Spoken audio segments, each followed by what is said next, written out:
Bueno, doctor, buenas tardes. Buenas tardes, Mario. Muchas gracias por estar aquí en el programa. Es un placer tenerte aquí y bueno, pues vamos a comenzar hablando de inmunología y enfermedad celíaca. Yo creo que es la primera vez, Lorena, que tenemos un doctor que habla sobre el tema de la inmunología, ¿verdad? Sí, hemos tenido a compañeros del clínico porque allí tienen unos profesionales maravillosos, pero hablando de inmunología es el primer doctor que tenemos especializado. Muy bien, pues vamos a empezar de lo general a lo particular. Y vamos a empezar por que nos digas qué es el sistema inmunológico, en qué consiste, qué es. Bueno, gracias Mario, gracias Lorena por haberme invitado y hacer el programa 49, ojo, 49 programas, o sea, todo un éxito, con lo cual os ayudo y estimulo en esta trayectoria que yo creo que es muy positiva y sobre todo para estos enfermos que sí que requieren siempre una atención permanente y una ayuda y vuestros consejos y sobre todo he visto que el programa está muy actualizado en todas las novedades que surgen en una patología que sabemos que es bastante frecuente, por lo tanto es un hecho a tener muy en cuenta y sí a reconoceros el esfuerzo. Pues muchas gracias por la parte que nos toca. Es importante saber que uno cuando le da los buenos días al vecino, cosa que comentaba al principio con Lorena, es simplemente una base del sistema inmune, es decir, todos los días tú te levantas gracias a tu sistema inmune, es decir, a tus defensas. Por lo tanto, ¿qué es el sistema inmune? Pues es el que nos está un poco defendiendo de todo lo que son infecciones. Se entiende por infecciones por los virus, las bacterias, ese acontecimiento de defensa que eso es diario, que está ahí soterrado, que parece que no hace nada y lo notamos cuando estamos enfermos, cuando aparecen las enfermedades. Por lo tanto, esa barrera inicial para establecer el equilibrio todos los días, sabiendo que nuestras defensas están al día y por lo tanto tenemos salud, que a veces no la apreciamos, solo cuando uno coge un catarro o está incómodo con el digestivo o tiene otras particularidades de cierta enfermedad que ha cogido puntualmente. Por lo tanto, es la barrera de defensa a las infecciones que podemos tener, oportunistas o no oportunistas, de lo que son virus, bacterias. Ese es nuestro sistema inmune y por lo cual nos hace que podamos responder eficientemente todos los días a la patología y no enterarnos en sufrirla. Vale, o sea que si lo ponemos en una imagen gráfica para que todo el mundo lo entienda, digamos que es nuestro ejército, nuestros soldados que luchan para que nosotros estemos sanos. Cierto. Nosotros tenemos una capacidad de lucha, es decir, de defendernos, defensas, en varias modalidades, por lo tanto es un sistema complejo y completo. Y ese ejército que nos está defendiendo todos los días permite determinadas respuestas pues en función del tipo de defensa que tiene que activar. Hay una respuesta un poco humoral de anticuerpos y por lo tanto ahí tienes unas defensas, hay una respuesta más bien celular y unas células específicas constantes. Es decir, nosotros todos los días probablemente estamos eliminando tumores y no nos enteramos. Es decir, hasta ese punto la vigilancia que tenemos todos los días en el sistema inmune es un hecho y un potencial. Y eso ha permitido que nuestra especie haya evolucionado y podamos adaptarnos a microambientes totalmente diferentes. Hablaba con Lorena al principio cómo hay niños que están viviendo en las basuras y tienen una capacidad adaptativa de su sistema inmune muy por encima de otros niños que tienen una limpieza exhaustiva y pueden estar más propensos a enfermedades porque están como más protegidos, tipo burbuja, y vemos un poco lo variopinto de la adaptabilidad del ser humano a la sociedad, y eso está en función de nuestro sistema inmune. Las defensas se estimulan y son ejércitos que se ponen a disposición de la adaptación al medio en el que vive el ser humano. Muy bien. En el caso de los celíacos hablamos siempre, ¿no?, de que tenemos un sistema inmunológico que está un poco confundido. Algo le pasa, ¿no? Que esas defensas, esos soldados que se encargan de defendernos, como bien dices, de virus y de bacterias, en este caso se defienden del gluten, reaccionan ante el gluten, que en principio es una proteína vegetal inocua, en principio, ¿no? ¿Por qué ocurre esto? ¿Cómo se desencadena? ¿Lo sabemos a día de hoy? Bueno, la causa no la sabemos, el agente sí. Nosotros entendemos que la enfermedad celíaca, y según criterios de la ESGAN, que es una asociación europea de gastroenterología y patología y nutrición pediátrica, en el que salen las normas día a día más consensuadas para definir la enfermedad, y sabemos que es un desorden sistémico, es decir, un desorden que afecta a muchos órganos. Por lo tanto, ya empezamos a entender un poco la complejidad de la enfermedad, que pasa un poco desapercibida poniendo enfermedad celíaca. Pero si decimos sistémica, las cosas cambian.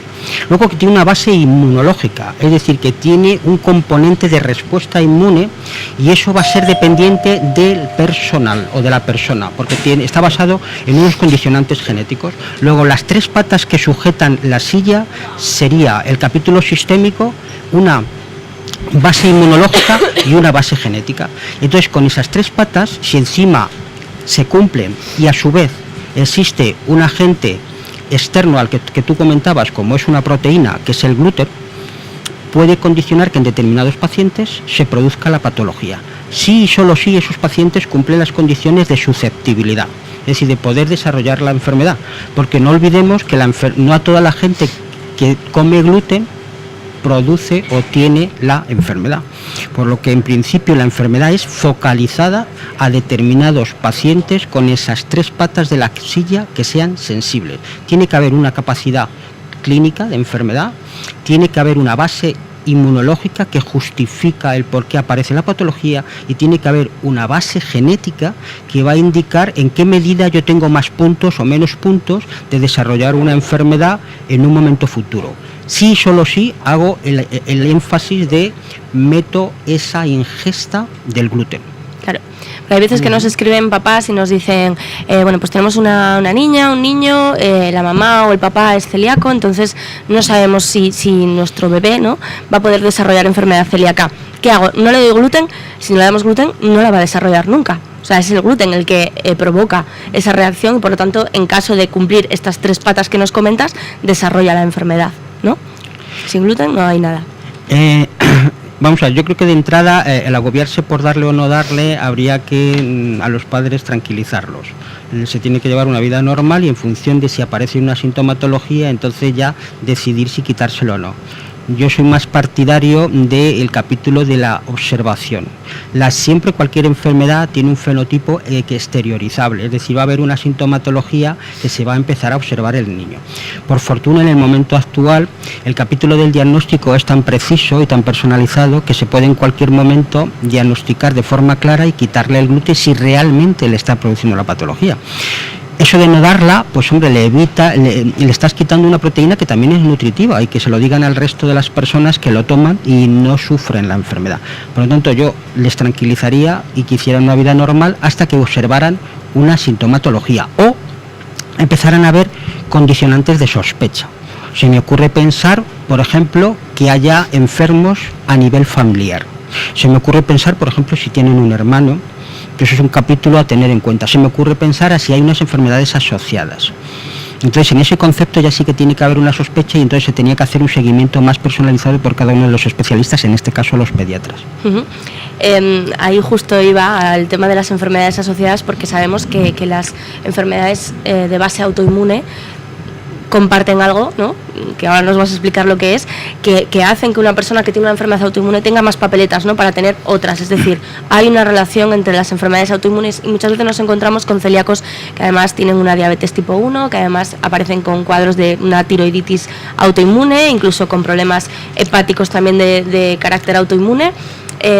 ¿Comparten base genética o qué es exactamente? ¿Por qué se relacionan todas?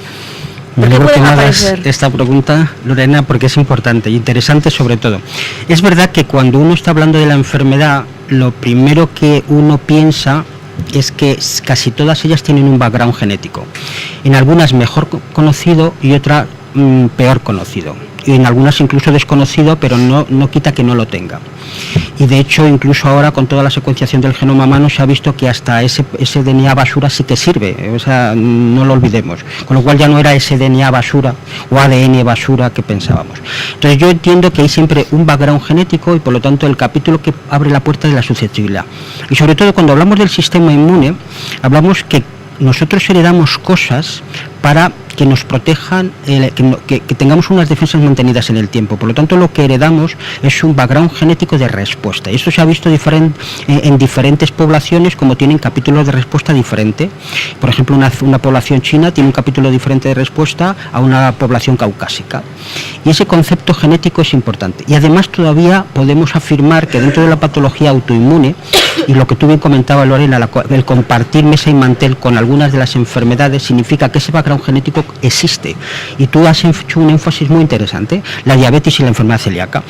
¿Por qué? Por una razón, porque cuando uno estudia ese tipo de poblaciones, el 6% comparten mesa y mantel, o sea, es una patología compartida, enfermedad celíaca y diabetes mellitus tipo 1. ¿Qué significa eso? Rascamos un poco más. Si ahora un poco intenta ver, por ejemplo, en las últimas publicaciones que se han hecho, y de hecho ha salido ahora un Immunology referente a estudiar esos dos casos poblacionales, uno encuentra que ese background existe en las dos poblaciones, comparten un haplotipo genético que es común en ambas patologías. Y ahora si rascamos otro poco más, ese capítulo genético justificaría un capítulo de presentación antigénica específica, concretamente favorecedora del DQ2.5, y lo que indicaría es la presentación de péptidos específicos cuando uno tiene una ingesta del gluten. Por lo tanto, parece que ambas enfermedades, capítulo autoinmune, y hemos puesto un ejemplo con la diabetes, existe.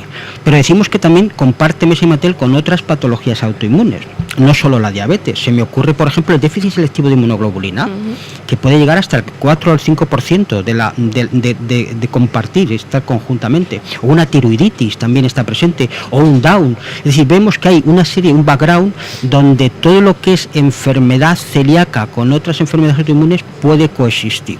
Y sobre todo, además, se puede ver en la familia que si no tiene el mismo enfermo las dos juntas, puede haber en la familia otra estrategia autoinmune de enfermedad presente, por ejemplo. Y entonces comparten de alguna manera la autoinmunidad, que es la base de lo que acontece en la patología, una desregulación del sistema inmune. Ya empieza a dar la cara. En algunos pacientes puede aparecer una cosa y en otros puede aparecer otra. Y comparten el tipo de presentación antigénica de activación del sistema inmune, y desde luego que en esos pacientes, por alguna razón, por infección o alguna cosa exógena, rompe la barrera de ese equilibrio de protección que está en el resto de las personas o de la gente que no sufre de enfermedad. O sea que es verdad que tienen un background común, las enfermedades autoinmunes, y entre ellas la enfermedad celíaca. Y hay otra serie de enfermedades que están presentes, por ejemplo el síndrome de Turner. Sí, además justo has hablado de la tiroiditis, has hablado del síndrome de Turner, de un Down. Son grupos de riesgo de enfermedad celíaca, ¿no? Personas que en principio no están diagnosticadas de celiaquía, pero bueno, pues un niño que tiene síndrome de Down, creo que es como un 12% de las personas con síndrome de Down que también son celíacas, con lo cual, aunque no haya la familia celíacos, habría que hacer esas pruebas para descartar, para confirmar o bueno, pues hacer un seguimiento en caso de que en este momento no se puede descartar enfermedad celíaca, pero como hay una genética de riesgo, vamos a hacer un seguimiento, ¿no? Es cierto que, la ventaja que tiene el estudio genético es que tú puedes descartar que casi con el 100%, el 99%, que si no te salen esos marcadores de riesgo. Date cuenta que los marcadores de riesgo, para hacernos una idea, estarían presentes en el 30% de la población, entre el 30 a 35. Entonces, cuando tú dices que no lo tienes, estás jugando con el 70%, que esa otra gente no tiene los marcadores de riesgo. Por lo tanto, si no lo tienes, sí que puedes afianzar que claramente es difícil que tenga esa patología. Aún así, existe una sintomatología clínica que debe ser observada, pero el capítulo genético y un poco ese contexto de despistaje sería interesante siempre tenerlo a mano para valorar en qué medida me quedo tranquilo o en qué medida me empiezo a preocupar. Solo si ya hay antecedentes, enfermedades asociadas o una pequeña clínica, y entonces ver si el niño hay que olvidarse o hay que hacerle ya el seguimiento puntual, porque claramente un diagnóstico a tiempo es el éxito, y en esta sociedad, y en concreto en Madrid, por los hospitales de referencia que tenemos, son fundamentales. Por ejemplo, el Hospital Clínico tiene una unidad de referencia de enfermedad celíaca, tanto en niños como en adultos, que justifica un seguimiento de forma precisa y en un tiempo récord el diagnóstico, con lo que en principio sería un éxito valorar que se pueda hacer y descartar que haya otras enfermedades o que vaya a ser enfermedad celíaca. Además es muy importante de cara a, bueno, pues tratar de reducir o de acabar con ese infradiagnóstico, que a pesar de que, bueno, pues cada vez los métodos diagnósticos afinan más, a pesar de esos hospitales de referencia, todavía nos encontramos con infradiagnóstico, con personas celíacas que no tienen ni idea de que son celíacas y que probablemente tarden mucho en saberlo, ¿no? Es verdad, porque la enfermedad celíaca es que una de las causas no es igual, vamos a ver, la enfermedad celíaca no es igual para todos, o sea, claro. Entonces hay enfermedad celíaca con unos síntomas muy gastrointestinales típicos del libro, y hay otras que son extra, y entonces ese tipo de enfermos quizá inicialmente no se pueden valorar de forma específica y concreta, hay que dar más tiempo para ver, y todo solo cuando entran en unidades de referencia que ya tienen una sospecha sobre la patología, sí que pueden tirar del hilo y hacer el diagnóstico más rápido y que no esté infradiagnosticada, sino que esté diagnosticada correctamente. Entonces hemos pasado de tener frecuencias del 0,8 a tener ya una frecuencia poblacional del 1%, entre el 1 y el 2 según los casos y según algunas poblaciones, con lo cual se está viendo que el concepto de la enfermedad celíaca, que es el concepto como si fuera el iceberg, que antes solo se estaba diagnosticando lo que se veía, es decir, la parte del hielo del mar que se veía o que afloraba, ahora se está viendo que claramente se puede hacer diagnóstico viendo lo que hay debajo del mar. Es decir, tener la capacidad de hacer un diagnóstico personalizado y no un infradiagnóstico. Claro, precisamente todos los profesionales de la salud que pasáis por aquí nos habláis de ese problema, ¿no? De que llega un celíaco con síntomas digestivos muy claros, es muy fácil diagnosticarle. De repente llega una persona, pues quizás con una osteoporosis en una edad muy temprana de la vida, con problemas de otro tipo, pues eso, pues con una tiroiditis, y te puede despistar un poco a la hora de iniciar esa sospecha, ¿no? Y decir, vamos a hacer una serología. Y luego está, que esta es una pregunta que yo hago siempre a todos los doctores, que es el tema de los anticuerpos. Sabemos que el sistema inmune, cuando se está defendiendo del gluten, bueno, pues fabrica esos anticuerpos, esos linfocitos. Sin embargo, también sabemos que no todos los celíacos elevan anticuerpos, y que eso ayuda muchas veces a despistar, ¿no? Cuando empiezas con ese protocolo de pruebas, anticuerpos negativos, no eres celíaco. ¿Qué pasa con los anticuerpos? ¿Por qué a veces elevan, otras veces no? Porque cada uno somos un mundo, supongo. Cada celíaco... Observo, Lorena, que eres apasionada, ¿no? de la lectura y sobre todo de esta enfermedad que además es muy variopinta. Tú apuntabas muy bien lo variopinta, y entendemos por variopinta en que cada paciente es un mundo. Es decir, hay pacientes muy respondedores que estarían en el grupo que tú comentas, sería con producción, por ejemplo, de defensas. Estas defensas son anticuerpos que se generan contra algo que tú comes, que ese algo en las personas normales no produce ningún efecto, y en las personas con esta susceptibilidad genética produce una patología muy concreta, gastrointestinal, a nivel del epitelio y a nivel del intestino, y por lo tanto una mala absorción. Y eso es una forma de identificar muy clara, es decir, los anticuerpos existen porque se han desarrollado de forma específica frente a algo que yo he metido exógeno y que me sienta mal. Muy fácil, las defensas funcionan. Pero el sistema inmune va a más. Es decir, la enfermedad no solo funciona con el tema de anticuerpos, es decir, porque se producen frente a eso. Hay pacientes que, lo que bien comentaba Lorena, es que tú tienes una respuesta, pero no visible en anticuerpos. ¿Y por qué? Pues porque, por ejemplo, puedes tener tasas bajas de anticuerpos, lo cual no quiere decir que no existan, sino que tengan tasas bajas de anticuerpos y sean menos detectables. Aún así existe producción de anticuerpos. ¿Y por qué lo sabemos? Pues porque si uno intentaría rascar un poco y aterrizar en la zona del intestino, ahí vemos que aparece una zona. En esa zona aparece el concepto de una linfocitosis, es decir, linfocitos que no deberían estar y aparecen. Eso significa estimulación del sistema inmune, por lo tanto es vía células. Entonces, cuando también hay una estimulación vía células, significa que el sistema inmune de alguna manera está despertando a algo que es exógeno y que no le gusta nada, es decir, algo que le sienta mal. El contexto de me sienta mal cuando he tomado esto, y que lo dice cualquier paciente, y esos a lo mejor no dan la cara con una producción de anticuerpos específica. O sea, yo quiero llevar a la siguiente comentario: no por más anticuerpos hay más enfermedad, y hay que tener cuidado cuando hay pocos anticuerpos porque puede haber enfermedad. Por eso hay que descartar con la clínica, con el estudio genético y con el seguimiento de anticuerpos, si se tiene o no se tiene la enfermedad. Lo que sí sucede es que la enfermedad siempre altera el sistema inmune, y el sistema inmune se despierta por dos niveles: o bien producción de una respuesta humoral de anticuerpos, de defensa frente a lo que he comido, o una respuesta celular. activación del linfocito, se me ocurren los linfocitos T, como tú decías, células específicas que reconocen de forma precisa esos epítopos de ese agente exógeno que es tóxico, y cuanto más tomas, más estimulas, más proliferación hay, y aparece una palabra que es absolutamente respetable: la inflamación. En el momento que aparece la inflamación en el cuerpo, llámese como se llame, aparece la enfermedad. Llévamela a una artritis, me lo llevas a una diabetes, me lo llevas a una enfermedad celíaca, y eso es ya la provocación del sistema inmune. Ya se ha generado una respuesta agresiva a un agente exógeno muy puntual, y no necesariamente a lo mejor con una producción de anticuerpos elevada.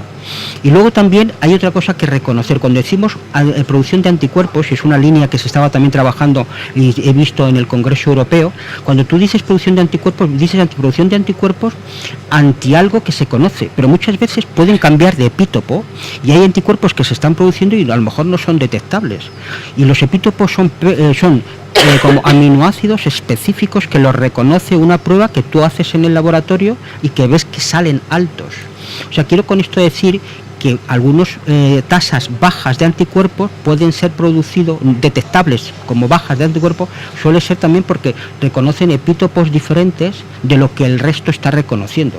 Es decir, es como si reconocieran partes distintas de ese péptido que han tomado, que es exógeno. Por lo tanto, el matiz de no tengo anticuerpos, ya me olvido, si tienes otras cosas, habría, como tú bien has dicho, que a seguir haciendo ese seguimiento para ver si en algún momento aparece esa respuesta específica y clara de todas las cosas. Es decir, sintomatología, es decir, genética, y es decir, producción de anticuerpos. Y finalmente haciendo una biopsia intestinal, si solo si es necesaria, porque hoy en día normalmente con la batería de estudios que tenemos se puede evitar, y sobre todo en niños que cumplen determinadas condiciones, y así lo dicen los criterios de la ESGAR. O sea que hemos llegado a intentar evitar en los niños las biopsias si solo si cumplen esa categoría que está descrita en estos manuales que se han publicado como criterio unificador para todos los especialistas.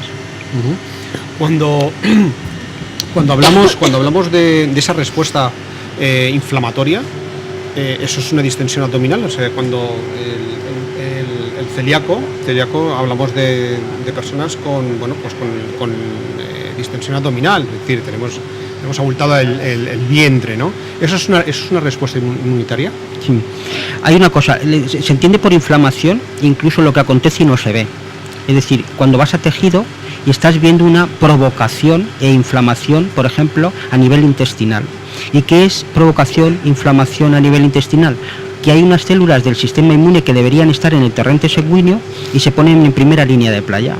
O sea, a nivel del epitelio, a nivel del intestino, y entonces lo que va a generar es una respuesta que irrita en el intestino y por lo tanto hace que esas criptas que tienen que absorber lo que uno come disminuyen en su altura, se quedan planas. Entonces las vellosidades intestinales, en vez de tener ese aspecto de un dedo, se aplanan. Y eso empieza con una pequeña inflamación, es decir, ¿inflamación por qué? Porque aparecen muchas células en un sitio que no deben estar y empieza a irritarse, pero eso a nivel intestinal. Lo que luego va a ocurrir es que esa inflamación va a producir efectos fenotípicos externos, gases, dilatación, extensión abdominal, pero hay una cosa interna a nivel microscópico que ya se está alterando, porque una cosa que tiene que estar en el torrente sanguíneo se encuentra un poco en sobreaviso, pensando que va a haber una invasión, una provocación de algo exógeno que le sienta mal, y todas se ponen al acecho. Cuando todas ese nivel de células se pone al acecho, es lo que se denomina por los expertos linfocitosis, es decir, el conjunto de linfocitos aumentados en un sitio donde no deberían estar. Cuando hay esa respuesta linfocítica muy concreta, es que se está preparando una batalla, y la batalla lo que va a ocasionar es una inflamación. Lo que hablábamos, Lorena, como a través de la tos, pues hay gente que le está dando unas anginas. Es una inflamación específica del primer filtro del sistema inmune que tenemos, que son las amígdalas. Entonces, ¿cuándo existe la inflamación? Cuando ya el sistema inmune está encontrando ahí nódulos de respuesta no esperada a algún agente exógeno que le sienta mal. Y eso se ve mucho en las infecciones víricas. Entonces, aquí con la ingesta y en estos pacientes se produce una especie de provocación. ¿Y cómo uno provoca? Pues muy fácil. Cuando llega y llama a la puerta, de la primera etapa, que es la absorción a nivel intestinal. Cuando llama a la puerta y ve que está llamando un agente exógeno, el sistema inmune inmediatamente se pone, intenta defenderse de ese agente exógeno, que en este caso es por ingesta del gluten. Y por eso la inflamación. Has hablado de la linfocitosis y estoy pensando en ese primer grado, ¿no?, de lesión del intestino, ese MARS-1, que en realidad no siempre es una enfermedad celíaca, ¿no? O sea, sí que puede haber una inflamación provocada por otro tipo de, no por el gluten, sino bueno, pues por unos antibióticos, está tan de moda que hay muchos doctores que nos dicen, es que todas las paga el Helicobacter, ¿no? Pero también puede provocar el Helicobacter esa inflamación. Y hay que saber distinguir, ¿no?, entre si es la antesala de una enfermedad celíaca o si lo provoca otro tipo de agente, ¿no? Buena pregunta. Es decir, vamos a ver, siempre hay que distinguir. Cuando yo he dicho inflamación es que empieza a ver el capítulo de la provocación del sistema inmune y va a sugerir etapas a posteriori. Es decir, pasará de +1 a +2 a +3 si no tomamos remedio.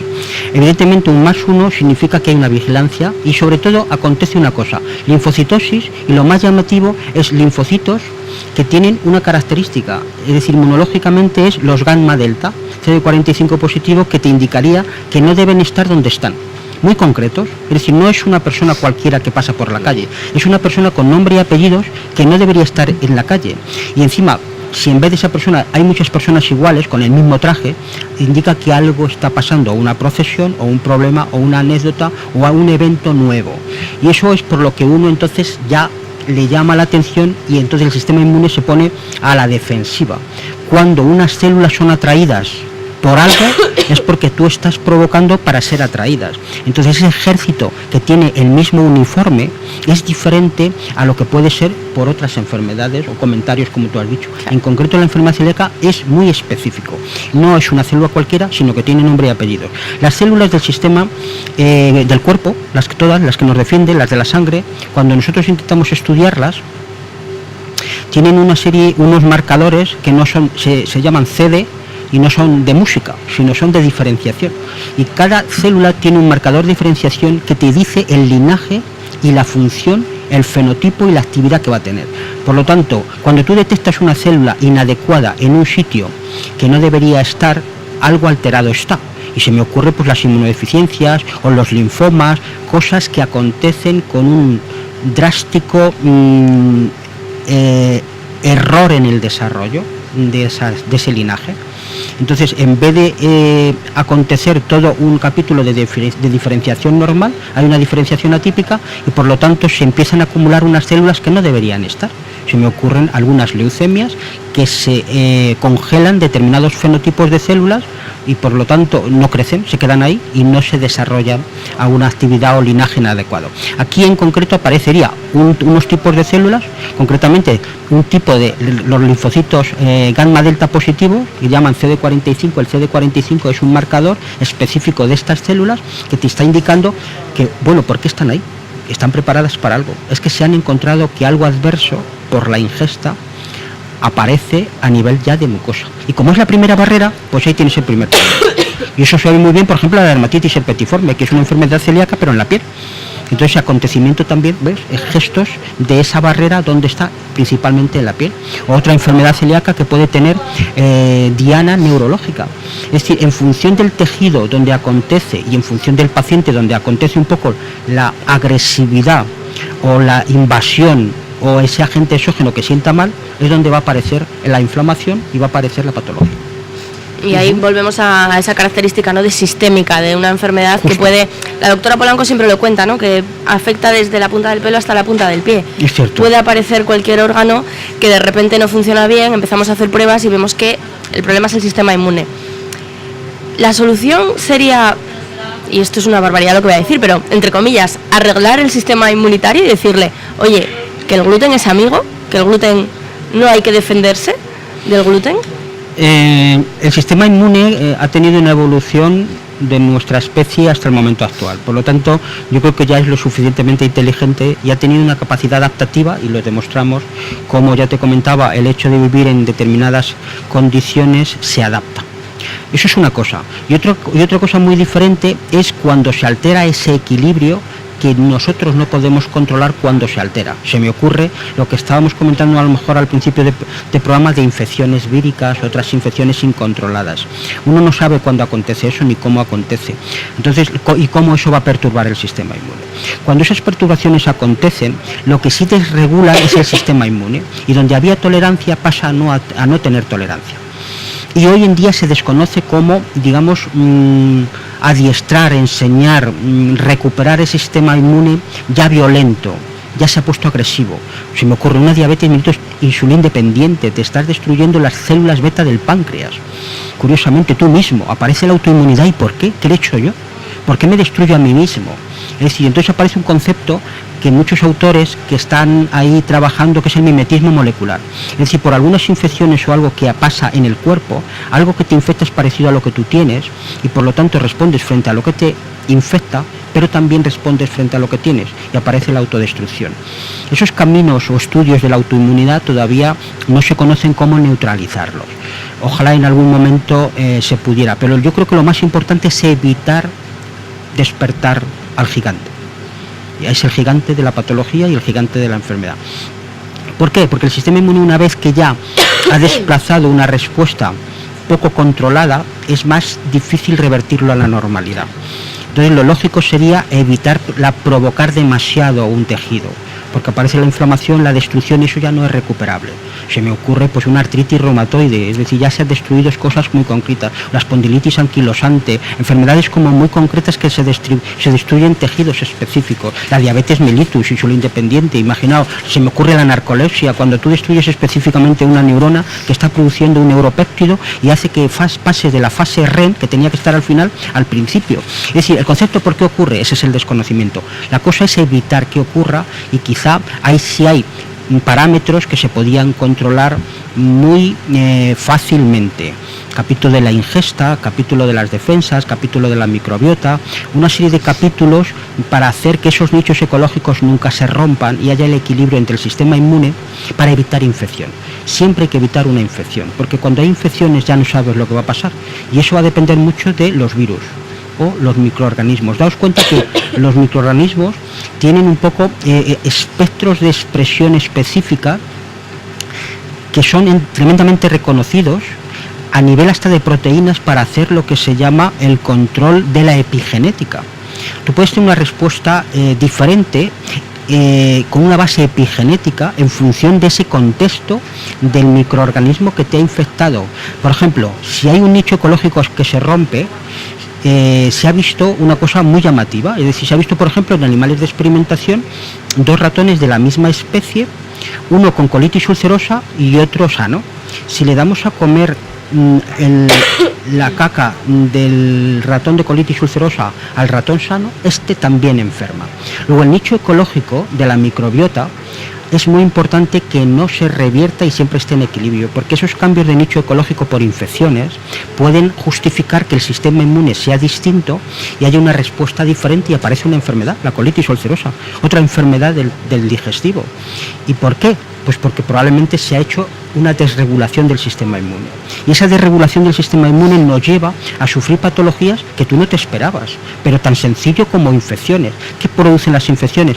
Cuadros de nichos ecológicos a nivel microbiota distinta. Oye, ¿por qué entender eso? Bueno, es que la microbiota puede cambiar hasta la epigenética.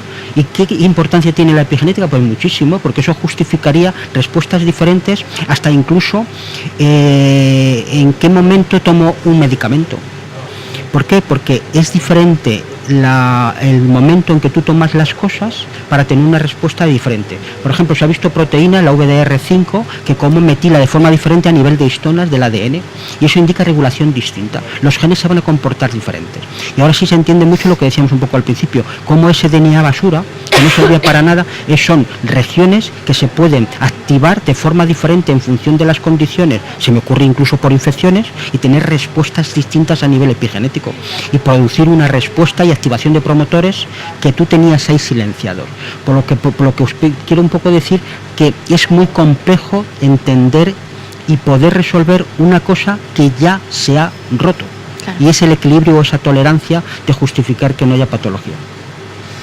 Con unas pastillas, y vamos al tema que hablábamos al principio también, no lo vamos a poder solucionar, ¿no? Es decir, encontramos a día de hoy complementos dietéticos que en principio están relacionados con la ingesta de gluten en celíacos, pero bueno, parece ser que a día de hoy no hay nada, absolutamente nada, que sustituya eliminar el gluten de la dieta, ¿no? Eso comentábamos al principio. Hombre, es cierto, y lo que bien comenta Lorena, es decir, que es un efecto dietético, un complemento dietético. Es decir, cualquier complemento dietético puede paliar alguna cosa, lo que no es, va a resolverla. Y cuando hablamos de complementos dietéticos hay que mirarlo con mucha precisión y ver qué estudios científicos lo avalan. Primero, con los complementos dietéticos que están tan de moda, hay que ver en qué medidas son necesarios o no van a servir para nada. No es lo que me diga el vecino del quinto, es la solidez científica que hay entre un trabajo publicado con un número de casos bien protocolizados, que además cualquier grupo los pueda incluso hacer el mismo estudio, duplicar el mismo estudio y que salgan resultados parecidos, no solo de un grupo, sino de varios grupos, y que demuestren que eso tiene esa actividad. Normalmente eso tiene que estar muy clarificado para llegar a tener esas conclusiones. ¿Qué duda cabe que esto está basado, si tu pregunta va por la posibilidad de que parece que hay un grupo australiano que quiere un poco dar un producto para resolver una enfermedad? Nadie está diciendo que el producto no sirva, lo que está diciendo es que el producto no va a curar la enfermedad. A ver, el producto no sabemos si sirve o no porque habrá que hacer estudios, pero desde luego la enfermedad no, porque la enfermedad va en función de cuánto tú provoques al sistema inmune. Si le estás dando mucha ingesta de algo que le sienta mal, por mucho que tú tomes y quieras complementar, difícilmente lo vas a solucionar. Y más todavía lo podemos complicar. Cuando hay pacientes que son respondedores de forma diferente, hay gente que con trazas de harina o de gluten se ponen malísimos y hay otros que aguantan, entonces ya no es lo mismo. Y luego cualquier producto tomado a nivel de digestivo, no todo ese resultado final del producto es igual de operativo. Es decir, que yo me tomaría con mucha cautela la información que se está vertiendo en determinados ambientes, como que eso pueda ser la panacea, y hay que esperar y ser cautos a ver cómo evolucionan las investigaciones en un futuro para tener sobre todo los mismos resultados de un grupo, la trazabilidad de los estudios en otros grupos que justifiquen que eso está funcionando. Pero mejor yo me inclinaría a controlar una alimentación libre de gluten para estar tranquilos, porque no existe nunca la respuesta a resolver la enfermedad vía ingesta de forma absoluta, porque siempre que el sistema inmune tiene una ventaja y a su vez una desventaja. La ventaja es que puede detectar cualquier tipo de trazas, y hay en pacientes que esas trazas les ponen malísimos. Pues mal vamos si te saltas esa dieta estricta de gluten, mal vamos. En esos pacientes desde luego sería un problema. Y en los otros pues habría que ver en qué medida es un antídoto o no, porque una cosa es que puedas a lo mejor hacer una transgresión puntual controlada, y otra cosa es una ingesta descontrolada porque hay mucho gluten en el ambiente y existiría una provocación de esos péptidos, que en concreto los más inmunogénicos son 3, y habría que evitar que esos péptidos estuvieran concentrados en el intestino. Recuerdo a la doctora Natalia López, también del clínico, cuando estuvo aquí sentada, ¿no?, que nos decía que había que ser tan estrictos con la dieta, porque lo que hacemos cada vez que ingerimos pequeñas cantidades de gluten mínimas que pueda haber contaminación es provocar precisamente al sistema inmune, ¿no? Entonces que llega un momento que el sistema inmune, cuando se va a regenerar, cuando se regeneran esas células, ¿no?, pueden malignizar. Es decir, sabemos que no es habitual, pero que existe el linfoma asociado a la enfermedad celíaca, ¿no? No es tan habitual, pero es una realidad. Es cierto que, como decíamos al principio, que el sistema inmune, que es muy variopinto y tiene una respuesta inmediata a cualquier infección y a cualquier agente exógeno, y sobre todo a cualquier agente exógeno que sienta mal, pues se me ocurre hasta las alergias, ¿no? Lo que hace falta es controlar esa cantidad del ambiente de lo que tú comes, que es nocivo. Por lo tanto, eso es importante. ¿Qué sucede ante una bajada de atención a la dieta libre sin gluten y que sea estricta? Pues que claramente lo que decíamos hace un rato, es decir, hay pacientes que con trazas responden, con lo cual hay una provocación mayor del sistema inmune, y eso justificaría que empiezas a jugar con que la inflamación cada vez es mayor, está más aumentada. Y encima, como lo haces de una forma no controlada, porque no sabes la dosis a la que lo estás exponiendo en cada momento, juegas a la aleatoriedad, entonces no tienes un control de la situación con qué ingesta estoy aumentando. Y luego hay otros pacientes que son respondedores a una dosis más alta, que también en la estimulación permanente con gluten de forma incontrolada sería una fórmula de activar el sistema inmune en sitios concretos y producir estos linfomas, que ya es una patología más agresiva y que simplemente por una dejadez tienes un mayor riesgo de producir o de tener una enfermedad que tiene un cuadro más complicado. Por lo tanto, estoy de acuerdo con Natalia de resolver que la dieta libre de gluten debe ser estricta, y hoy en día, en las condiciones que estamos y en la sociedad donde nos movemos, eso es relativamente sencillo. Otra cosa que un día puntual no sabías que tenía ciertas trazas lo que has comido, y es un día puntual, pero un día puntual no es día a día y la estimulación constante, porque una estimulación constante del sistema inmune aparece desregulación y por lo tanto problema en conducir a una inflamación y una respuesta desorbitada, y uno de los casos menos frecuente pero existente, que son los linfomas. Muy bien. Si te parece, vamos a dar respuesta a los espectadores que nos están haciendo preguntas a través de las redes sociales y bueno, vamos a ver si les podemos contestar. Mira, la primera que tenemos por aquí, por orden, a ver si lo tengo por aquí. Sí, ha sido Elena Barner, que te saludamos. Pregunta para el doctor: ¿qué haplotipos están asociados a la enfermedad celíaca? ¿Hay nuevos haplotipos que antes no se asociaban, pero que se han descubierto que en realidad sí lo son? Pues bueno, Elena, te contaré. La idea es que los haplotipos asociados a la enfermedad celíaca tienen la siguiente base. Tienen la base de, o a día de hoy se ha demostrado, que son capaces de presentar el péptido concreto del gluten. Y presentación del péptido concreto del gluten solo son dos: los haplotipos asociados al DQ2, que presentan un péptido concreto, y los haplotipos asociados al DQ8, que presentan otro péptido completo. Y además diferentes los péptidos. Por lo tanto, todos los haplotipos que vengan del DQ2 y del DQ8 serían las justificaciones a la enfermedad celíaca. Si tenemos que hacer una disección de forma más precisa, diríamos que dentro de los haplotipos DQ2 sería el concepto de los haplotipos el DQ2.5 y el haplotipo DQ2.2. Quiere decir que el 2.5 significaría, desde el punto de vista genético y un poco estructural, tendría la molécula DQA05 y DQB02. Bien, con lo tanto, ese haplotipo del 2.5 justificaría una presentación antigénica perfecta. Y luego tenemos el haplotipo del DQ2.2, lo que llaman en la literatura half o la mitad, que son capaces de presentar, pero de forma menos operativa, pero que se ha visto justificación en patología. Y por lo tanto tienen susceptibilidad, por lo menos en nuestro muestreo del hospital, tenemos que tener en cuenta cuando el individuo tiene ese haplotipo DQ2.2. Por lo tanto, DQ2.5, DQ2.2, DQ8. Esos serían los haplotipos, para no complicar mucho en el capítulo genético. A día de hoy, ¿no? A día de hoy, los más resolutivos, en el sentido de que estos se han justificado incluso con patología autoinmune o con otras enfermedades asociadas. Muy bien, vamos con otra pregunta también de Dolores Roquete. Tuve una oclusión y parece ser que le han extirpado 44 centímetros del intestino. Dice, si soy celíaca, ¿el resto de mi intestino estará también mal?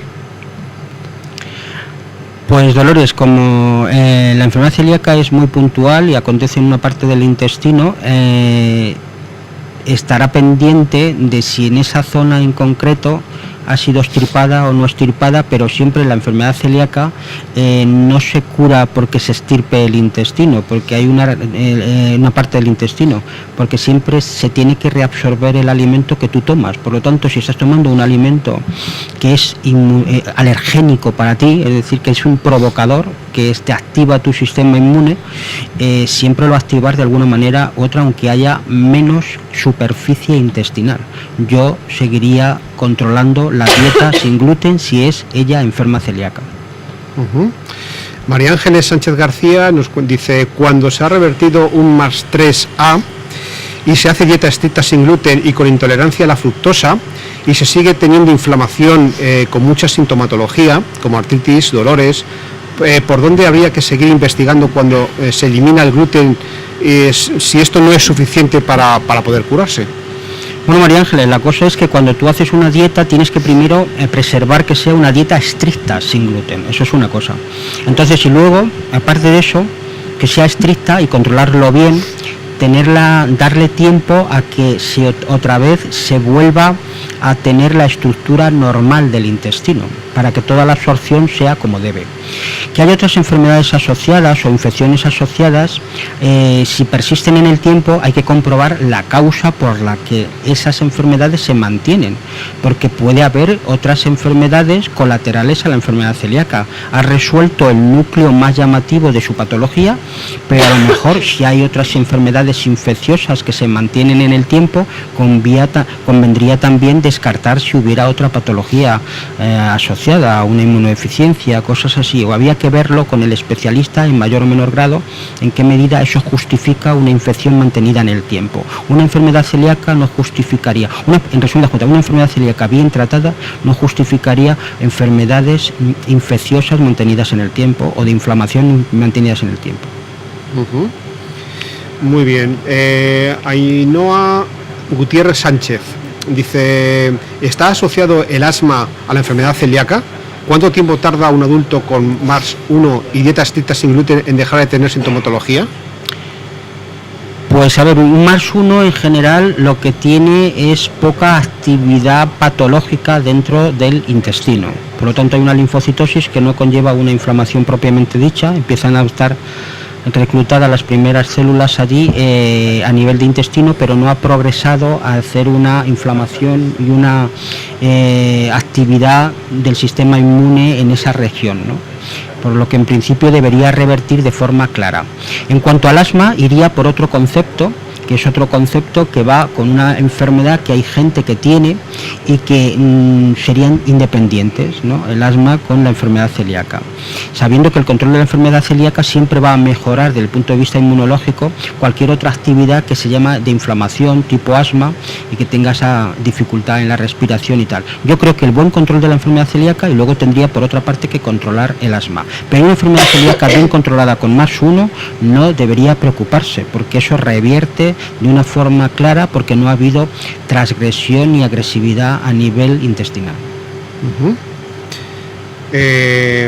Tenemos una también de Elena Barner, sí, ahí, ¿verdad? A ver, vamos a buscarla porque esta nos la dejó por la mañana y en principio era más complicada. Vamos a ver si... Sí, era muy peculiar, sí, ¿no? Era por lo menos muy puntual. Muy específica. Te habla Mario Sánchez y equipo de Celíacos en directo. Traigo una pregunta para el doctor Arquero. Es respecto a la dieta sin almidón de Alan Ebringer para tratar la espondilitis anquilosante basada en no alimentar a la bacteria intestinal Klebsiella para evitar la inflamación de articulaciones. ¿Hay estudios actuales al respecto dentro de la investigación en torno a la microbiota humana? Muchas gracias. Bueno, Elena, mira, te cuento, la espondilitis anquilosante es una enfermedad inflamatoria muy concreta y viene en la línea en concreto de la presentación antigénica vía clase 1, no en clase 2 como es la enfermedad celíaca. Por lo tanto, hablamos de una particularidad distinta en cuanto a patología se refiere desde el punto de vista del sistema inmune. Hay patologías asociadas a moléculas de clase 2, o sea, a esas proteínas de clase 2 que sería la enfermedad celíaca, en concreto DQ2 y DQ8, y esta espondilitis anquilosante sería al antígeno HLA-B27. Entonces la espondilitis anquilosante, que es una inflamación que acontece bien tratada, no debería evolucionar, por lo tanto entiendo que sería un aspecto controlado para que no tenga esa agresividad. Es cierto que hay pacientes respondedores en mayor o menor grado en función de su microbiota, como ya habíamos dicho también en el campo de las preguntas que hemos tenido al principio.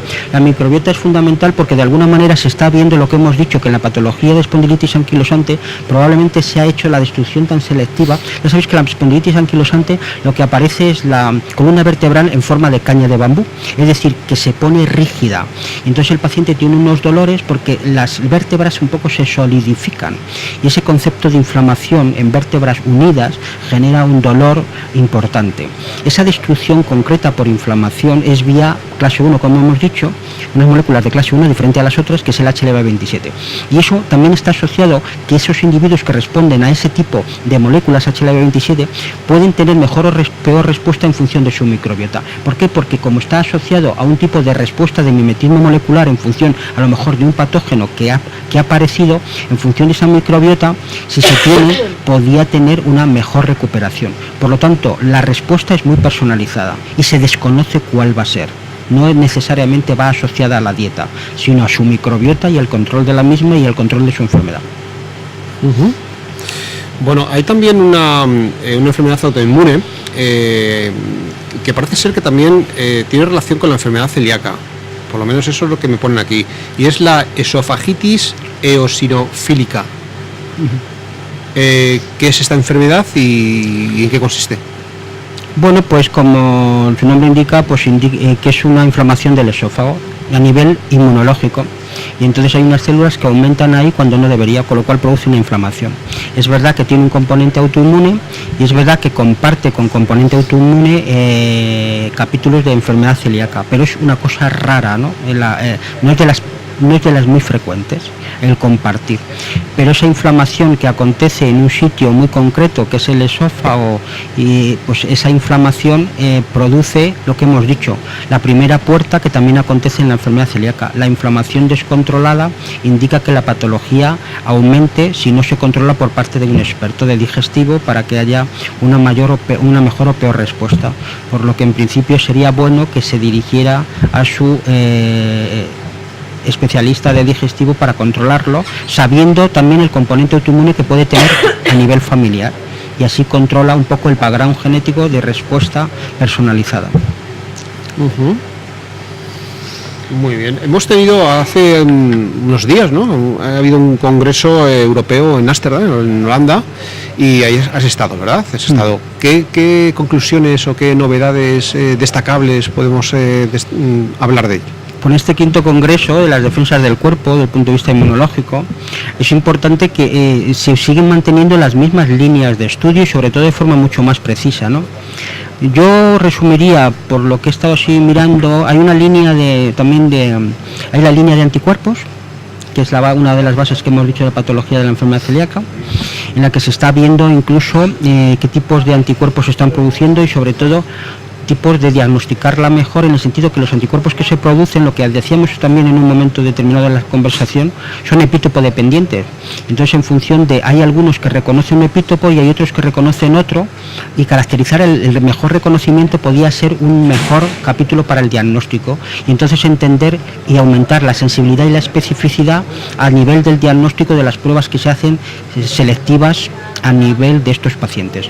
Por lo tanto, hay una investigación a ver ese tipo de anticuerpos, qué perfil tienen, cómo son, y si es verdad que reconocen un epítopo mejor, que eso sea todavía más sensible y tener una técnica todavía más fuerte. Y a lo mejor eso podía darnos luz a cuando el paciente tiene una tasa de anticuerpos baja y poderlo detectar. Por ejemplo, es una línea, la línea de anticuerpos. Hay otra línea que he visto, y es la línea de producción de interleuquinas. ¿Qué es la línea de producción? La línea de interleuquinas. Las interleuquinas son unas moléculas que es como el lenguaje que tienen entre las células. Es decir, yo expreso unas interleuquinas u otras en función de cómo me encuentro. Si me encuentro activada la célula, si no me encuentro activada.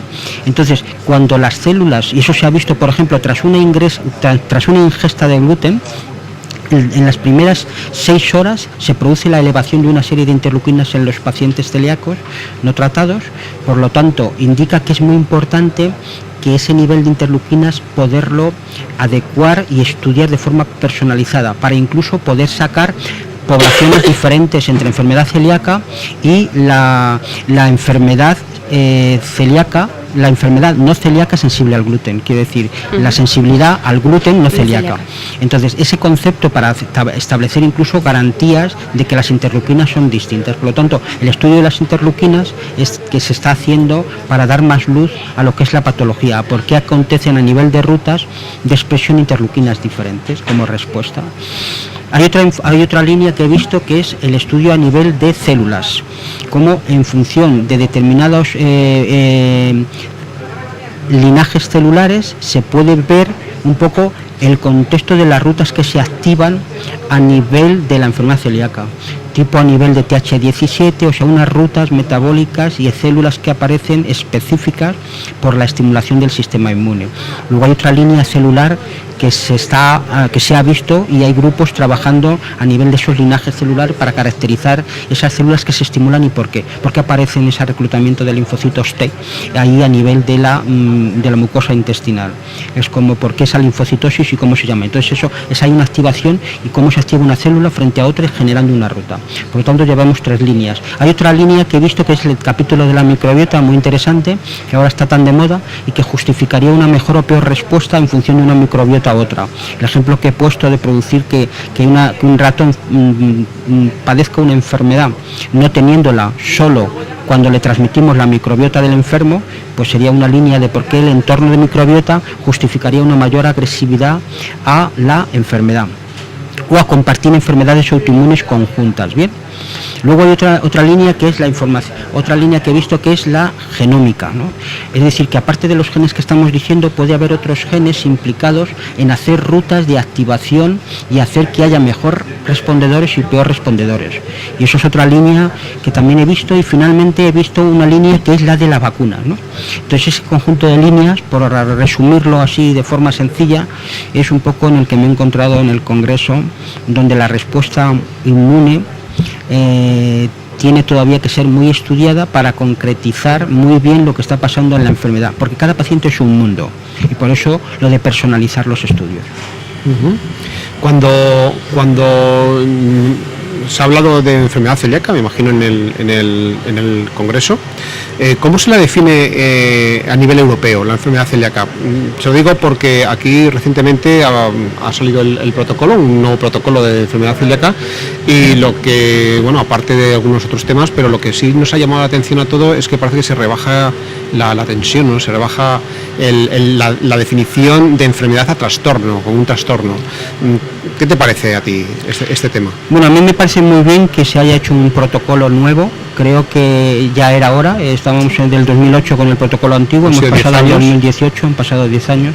Por lo tanto, yo creo que es interesante. También es muy interesante consensuar ideas de los diferentes especialistas.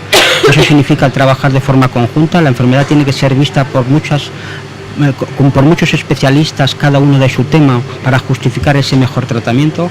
Por lo tanto, para mí es un éxito que eso se haya conseguido y se haya ya puesto como protocolo España.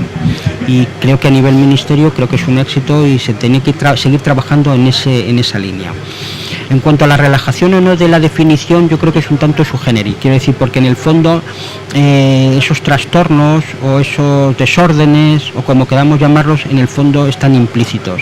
Es decir, hay unos trastornos generalizados y por lo tanto la enfermedad celíaca sigue teniendo ese background clínico que llámale como le llamas, siempre va a dar la cara, si no al principio, sino a mediados o al final, va a dar siempre una cara de clínica. Y cuando caes en manos de un especialista, siempre va enseguida a ver la sospecha que la enfermedad tiene, y lo que quiere en principio es descartarla.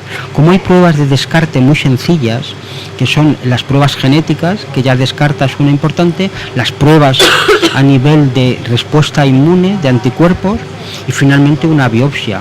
Por lo tanto, yo creo que en ese criterio, lo que es de la definición dogmática de por qué acontece la enfermedad, entiendo que se sigue manteniendo. No hay mucha diferencia entre lo que dice el criterio europeo y lo que decimos nosotros, solo que es matizable a nivel de adjetivos, pero creo que se sigue manteniendo el mismo criterio del diagnóstico, que aquí se trabaja en ese protocolo, con el mismo criterio del diagnóstico que se trabaja en el protocolo de la ESGAN. Y lo que siempre se está trabajando en ambos casos es evitar en los niños la biopsia intestinal, porque hay herramientas que ya justifican no tener que hacerla. Entonces, y uno ya se quita ese problema. Lo que antes era incluso no una biopsia, sino 3 biopsias para tipificar que un niño es celíaco. Eso es una agresividad en una prueba agresiva. Por lo tanto, evitarla, cualquier padre de familia o madre de familia o familias quieren evitar que su hijo tenga ese problema, y eso hoy en día es un éxito, con lo cual yo creo que hemos ganado en eso. Es un avance porque bueno, es una prueba invasiva, y si es invasiva en cualquier momento de tu vida, pues más cuando eres un bebé, ¿no? Porque al final sabemos que bueno, que a veces los niños tienen suerte y les diagnostican al año y medio. Conocemos casos de niños pequeñitos que al poco de empezar a tomar gluten empieza a manifestarse la enfermedad. Y es una gran ventaja, porque al final sabes qué es lo que te está provocando esa reacción del sistema inmune y lo controlas con esa dieta, ¿no? El problema, yo siempre digo que lo peor de la enfermedad celíaca es que no te la diagnostiquen, o que tarden muchos años, como gente que, bueno, pues que no tienen esos síntomas más clásicos quizás, que tienen otros problemas extradigestivos y que en atención primaria no son capaces, ¿no?, de ver y de derivar a un digestivo que empiece con esas pruebas de las que hemos hablado. Sí, muy bien, eso yo creo que es muy importante lo que tú estás diciendo, y es que, por ejemplo, imaginaos, cosas que pasan desapercibidas y solo el que está un poco al frente de la problemática es capaz de captarlo. Por ejemplo, pues el capítulo de los adultos de los abortos recurrentes. Nosotros tenemos en nuestra unidad de inmunología la experiencia de la importancia que tienen los abortos recurrentes en esta enfermedad, y somos pioneros de hacer esa línea de estudio para descartar y favorecer que exista el embarazo, para descartar la enfermedad y favorecer que exista el embarazo, porque muchos embarazos que no se desarrollan en el tiempo es por una enfermedad celíaca subclínica que no termina de dar la cara. Entonces eso se descarta, igual que si hay otro síndrome inmunológico, antifosfolípido. Por lo tanto, es verdad que hay determinadas enfermedades que se están viendo en adultos, o determinados problemas que están viendo en adultos que tienen una enfermedad celíaca subclínica, en función de lo que tú bien comentabas de la sintomatología, que es como el Guadiana, aparece y no desaparece, pero la mujer es que no se queda embarazada. Y sin embargo, poniéndola una dieta estricta de gluten, la mujer se queda embarazada. Y en nuestra unidad pues estamos demostrando que eso es un hecho. Si estamos viendo también en nuestra unidad cómo, por ejemplo, hay desórdenes neurológicos. Y evitar un desorden neurológico es una cosa tremendamente importante en un niño, evitar una ataxia, a lo mejor, o una mejora de esa destrucción, de esa patología, es una cosa importante, y a lo mejor controlando la ingesta a determinados momentos, ese deterioro neurológico no tiene por qué producirse, o no producirse de forma tan agresiva. Es decir, que hay componentes en función de las ingestas que, si no provocamos al sistema inmune, esos componentes que son tejido dependientes no se activan, y tendríamos un control de la enfermedad. Sí, solo sí, tenemos la sospecha que tú decías, de que eso que parece el Guadiana aparece y desaparece, ya hay que fijarse muy bien, porque algo está pasando, y esto principalmente en mucha enfermedad en adultos es lo que ha venido ocurriendo en el tiempo y no ha sido diagnosticado siendo adulto, con el criterio de riesgo de desarrollar un linfoma. Siempre es un comentario que el doctor Rodrigo ha estado aquí, es amigo, además suele ver el programa, si lo está viendo le saludamos. Saludos. Y siempre comenta, ¿no? Dice, no se diagnostica más enfermedad celíaca porque es un poco camaleónica y no se piensa suficientemente en ella.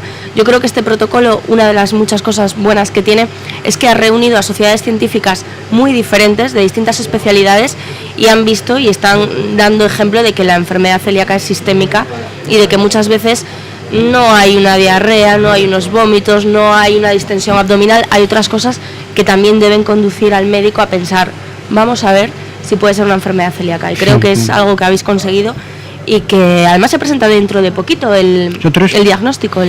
Dos cosas. Una es, primero, saludar a mi amigo del alma, Rodrigo, en el cual estamos colaborando ahora en una línea interesante y que es encantador, y que estamos con correos cercanos constantemente. Entonces eso, te saludo. Y luego también hemos llevado una comunicación al Congreso donde se demuestra que es importante en la genética el capítulo de dosis génica, es decir, que además de lo que estamos diciendo, podíamos un poco catalogar a la enfermedad en más agresiva, menos agresiva desde el punto de vista genético, o sea, como con más susceptibilidad media y susceptibilidad baja. Es decir, que el capítulo un poco de presentación antigénica, que era lo que estábamos comentando, es tremendamente importante, porque no es lo mismo, y de ahí podemos justificar cómo existe la enfermedad celíaca florida en una presentación antigénica como de alta cantidad de péptidos, en una presentación antigénica media y una presentación antigénica baja. Esto está en la línea también de la vacuna, ¿no? La vacuna que está en el mercado está basada en 3 péptidos. Eso justificaría, ojo, que solo van a ser respondedores a la vacuna en el mejor caso cuando funcione los que son DQ2.5, porque son los 3 péptidos que están dirigidos para ser específicos reconocidos por ese haplotipo, ¿no? El 2.5. Y hay que descartar el 2.2 y el DQ8. Entonces, el DQ2.5 sería los únicos de tener respuesta, el DQ2.2 no y el DQ8 no. Es decir, que cuando también miremos información veamos el porqué. Y por eso nuestro trabajo, porque nuestro trabajo va encaminado a hacer ese efecto de dosis que justificaría verificar mejor respuesta o peor respuesta a aquellos individuos que tienen más dosis génica. ¿Y más dosis génicas qué es? Más capacidad de presentar péptidos, con lo cual indicaría que la respuesta de la enfermedad celíaca es más florida y sobre todo cazar a los que tienen menos capacidad de respuesta, que lo que llaman que es con la mitad del haplotipo, que también son respondedores y producen enfermedad, pero tienen menos capacidad de presentar ese péptido. O sea, hemos establecido un poco formato de dosis-respuesta en función de los enfermos que hemos estudiado. O sea, cada enfermo es un mundo. Hay mejor respondedores y peor respondedores porque hay mejor presentación antigénica o peor presentación antigénica.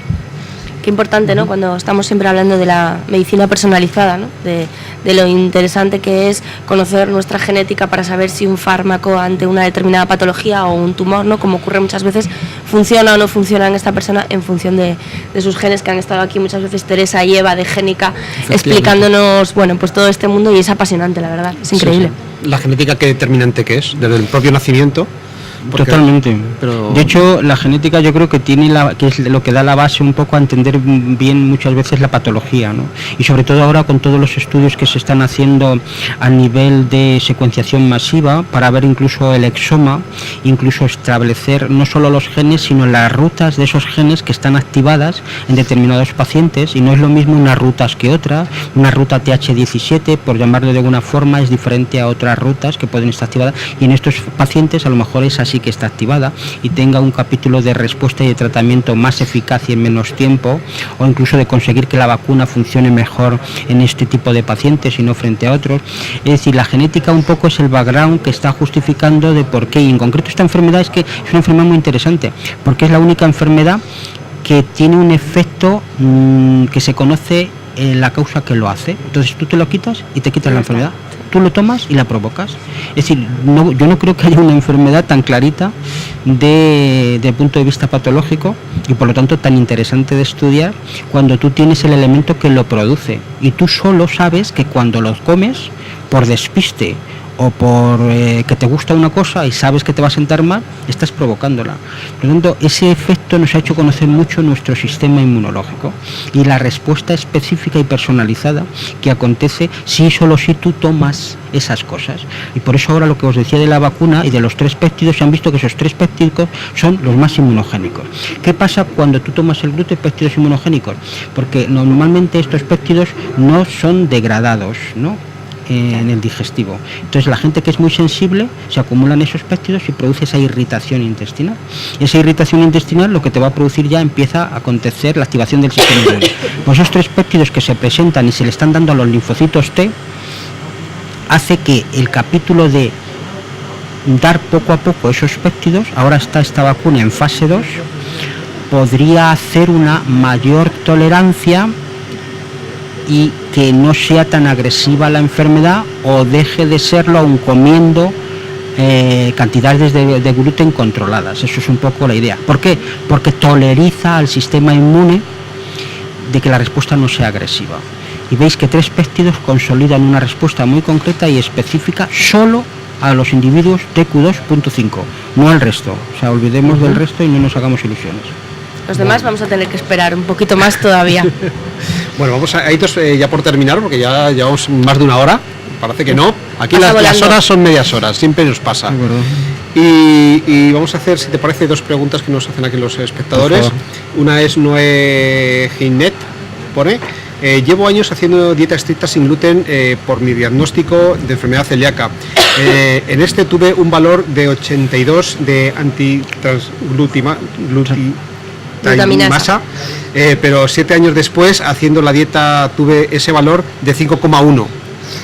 Entonces, dice, subiéndome 2 puntos con respecto al año anterior. En mi última analítica he conseguido que baje a 2,8. ¿Es posible que exista celiaquía refractaria? ¿O al fluctuar lo más seguro es que estaba haciendo algo mal? Gracias de antemano. Bueno, comentarte, primero ya sabes que la determinación de su anticuerpo transglutaminasa, en función de dónde te la sacan, también los valores pueden cambiar. Por lo tanto, las fluctuaciones no debes ponerte nerviosa. Lo más importante es hacer una dieta estricta sin gluten. ¿Bien? Yo un poco relajaría el ambiente y diría, bueno, no te preocupes porque lo importante es la dieta, porque haciendo dieta nunca habrá respuesta. Es verdad que hay transgresiones que uno no se da cuenta y que puede cometer, y a lo mejor las ha cometido pues unos días antes, una semana. Vamos, la producción de anticuerpos viene a ser como 1 mes, 2 meses. Pues una transgresión de dieta puede haber comido, y entonces, pero es una transgresión de dieta, es puntual. Yo creo que lo más importante es que sea una dieta libre de gluten de forma estricta, y que no se preocupe y que no piense en otro tipo de enfermedad cuando ya empiezo, por lo que noto, no tiene ya sintomatología. Muy bien. Y María Teresa Gómez Hernández dice, he hecho durante 3 meses y medio la reintroducción del gluten para hacer biopsia.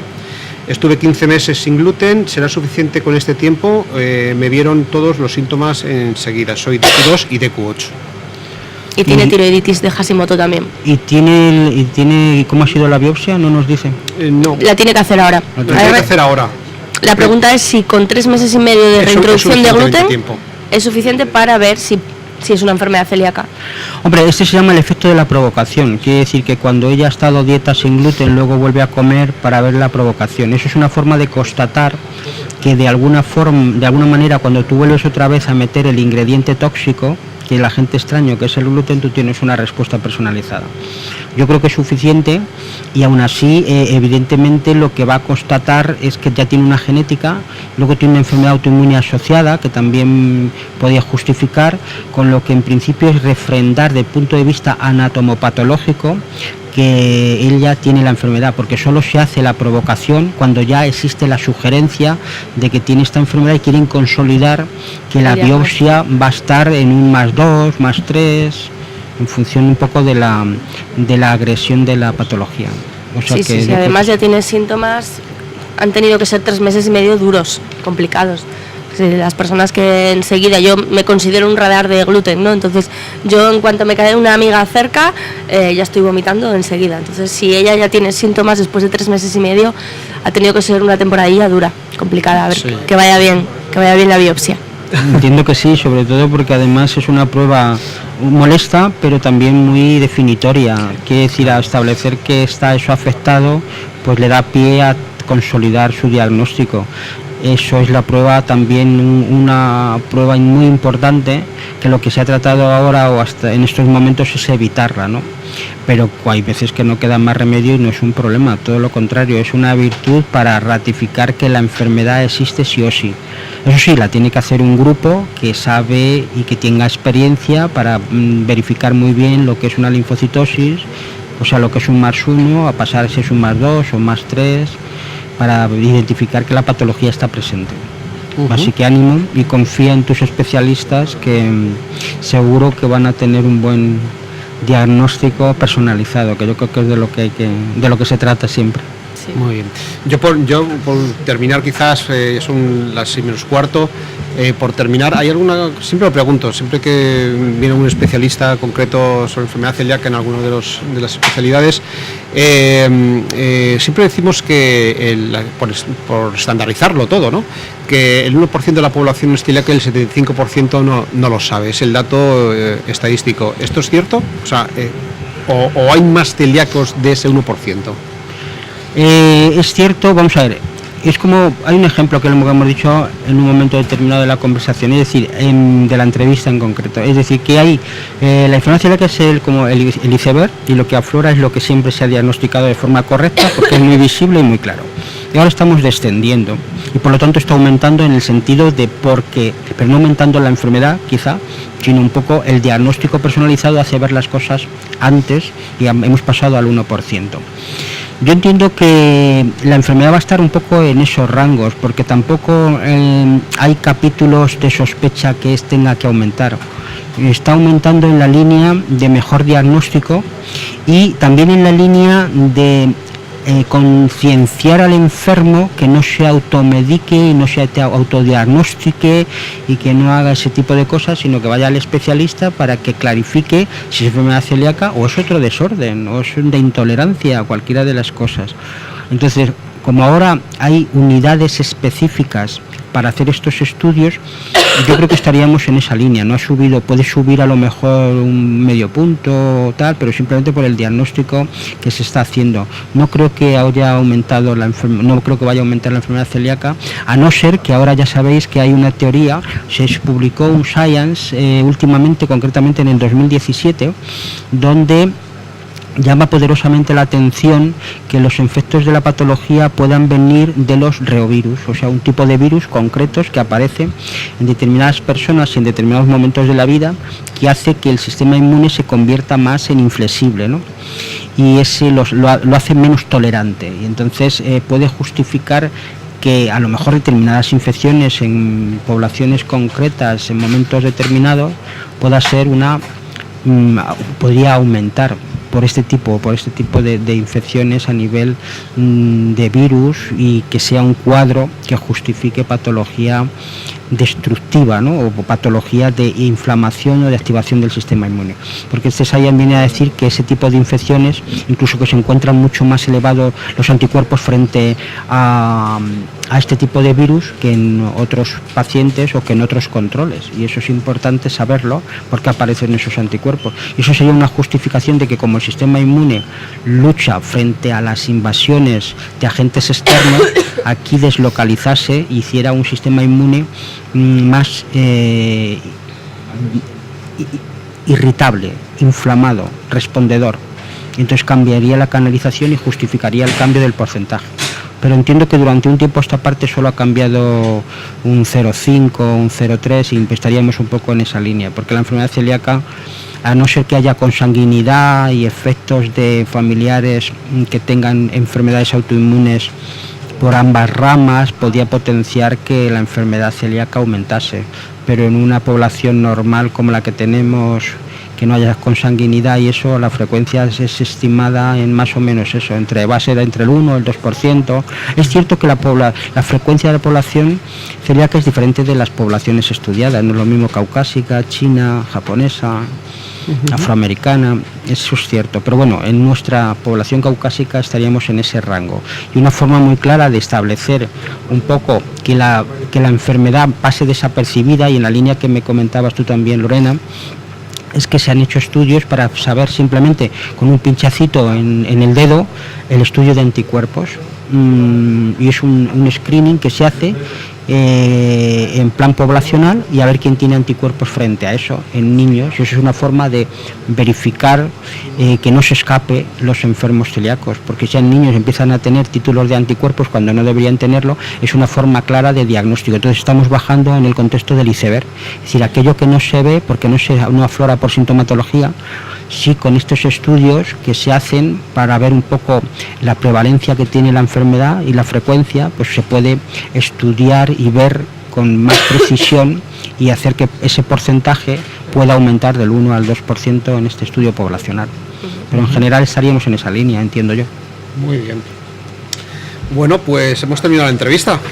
Pues gracias por la amabilidad que he tenido en todo momento. A vosotros, a ti. Y sobre todo también por el buen acogimiento que he tenido y ese feeling que hemos tenido disfrutando de una cosa compartida, ¿no? La patología de la enfermedad.